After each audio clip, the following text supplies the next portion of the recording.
Senator Mike Lee, Republican from Utah. Thanks so much for joining us. Thank you. Well, Senate Democrats put spending cuts on the table. They want $20 billion over 10 years by ending subsidies.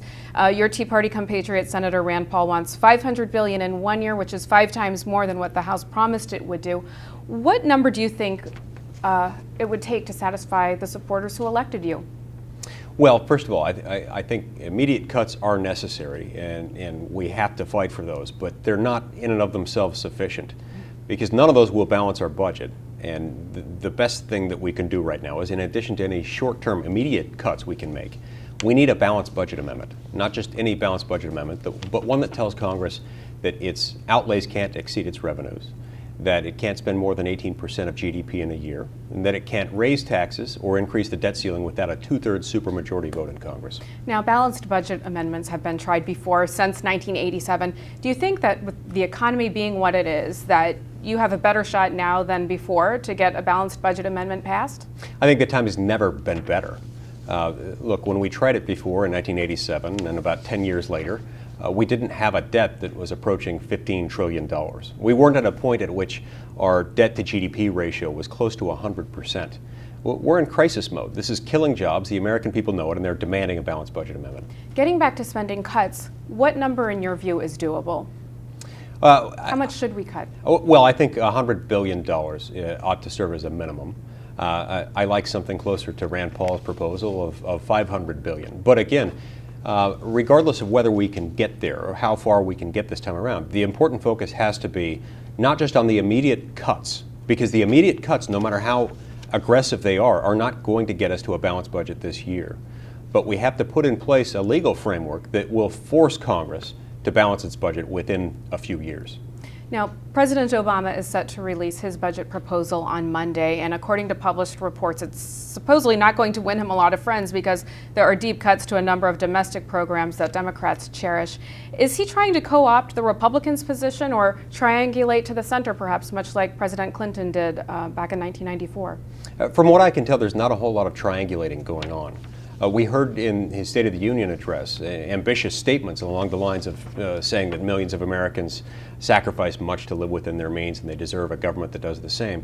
But we're not seeing that out of him. We're not seeing any real aggressive attempt or a sincere attempt to try to move us in that direction.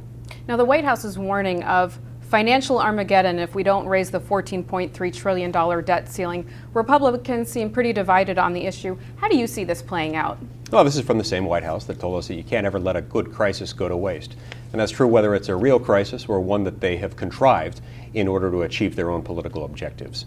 Look, we will not see a financial Armageddon or an Armageddon of any kind simply because we refuse to raise the national debt ceiling. I intend to fight that and use the Senate filibuster rules to do it. And if we pass legislation like what Pat Toomey has proposed, and I've co-sponsored, we'll make sure that all the revenue coming in is spent first on servicing our debt obligations and to make sure that we don't face a financial Armageddon.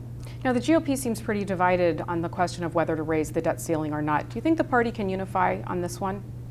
I certainly hope so, because I know that those among us who intend to fight it and intend to continue fighting it as long as the potential for perpetual deficit spending remains intact, feel very strongly about this, and we don't intend to back down.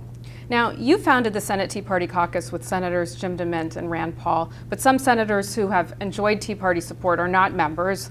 Marco Rubio and Pat Toomey, they're not on board. Why haven't they joined, and what do you think it's going to take to get more Republicans in the Senate to join?